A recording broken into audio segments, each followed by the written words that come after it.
Hi, this is mister Pujari. ಇದೊಂದು first vlog ಆಯಿತಾ. ನಾನೀಗ ಹೊರಟಿದ್ದೆ ರಾಘವೇಂದ್ರ ದೇವಸ್ಥಾನಕ್ಕೆ. ಸ್ವಲ್ಪ ರಾಯದ ಆಶೀರ್ವಾದ ಪಡುವಾನೆ ಹಾತಿದ್ದೆ. ಈಗ ಎಂಥ ಸಾಮಾರು ಟ್ರಾಫಿಕ್. ಈಗ ಎಷ್ಟೊತ್ತಿಗೆ ಕಂಡ್ರು ಟ್ರಾಫಿಕ್ ಅಲ್ಲಿ ಬೆಂಗಳೂರಂಗೆ. ಇಲ್ಲಿ ಫ್ರೀ ಆದಷ್ಟೊತ್ತಿಗೆ ಅಂದರೆ ನೈಟ್ ಒಂದು 9 ಗಂಟೆ ಮೇಲೆ ಸ್ವಲ್ಪ ರೋಡ್ ಫ್ರೀ ಇರುತ್ತೆ ಅಷ್ಟೇ. ಇಲ್ಲದೇ ಕತೆ ಮುಗೀತಷ್ಟೆ.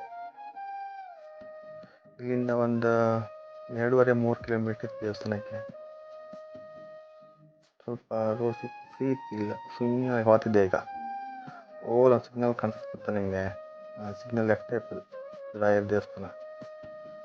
ಸೀದಾ ನಾನು ಎಲ್ಲಿ ಗಾಡಿ ಪಾರ್ಕ್ ಮಾಡ್ತಿದ್ದೆ, ಪಾರ್ಕ್ ಮಾಡಿ ಸೀದಾ ದೇವಸ್ಥಾನ ಒಳಗಡೆ ಹೋಗ್ತಿದ್ದೆ ಕಾಣಿ. ನೀವೆಲ್ಲ ಅಲ್ಲಿಂದ ನೆನಪು ಲೈಕ್ ಮಾಡಿ ದೇವ್ರ ಕೈ ಮುಖಣ್ಯಾಕ. ಅವನಿಗೆ ಸಾಲ ಇಟ್ಕೊಂಡು ಹಂಗೆ ಪ್ರದಕ್ಷಿಣೆ ಹಾಕಿ ಕೂತಿದ್ದು ತಗೊಂಡು ಅಕ್ಷತೆ ಇಟ್ಕೊಂಡು ಬಂದೆ ಕಾಣಿ.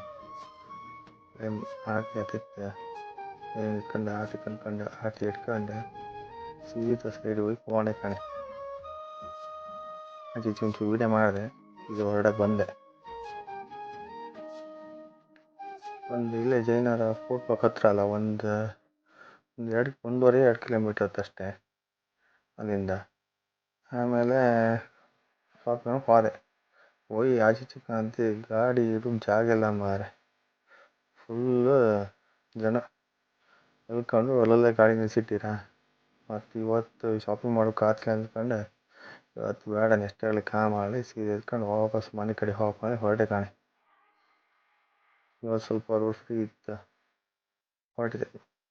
ಆಯ್ತಂದು ಫಸ್ಟ್ ಹೋಗಲ್ಲ ಅದೆಲ್ಲ ನೀವು ಸಪೋರ್ಟ್ ಮಾಡೋಕ್ಕೆ ಒಂಚೂರು ಹೆಚ್ಕಮ್ಮಿ ಯಾರ ಬಡ್ದು ಹೊಟ್ಟೆ ಹಾಕಣೆ. ಎದೆ ಮೇಲೆ ತಗೊಂಬೇಡಿ ಆಯಿತಾ. ಬಾಯ್, ಟೇಕ್ ಕೇರ್, ಗುಡ್ ನೈಟ್.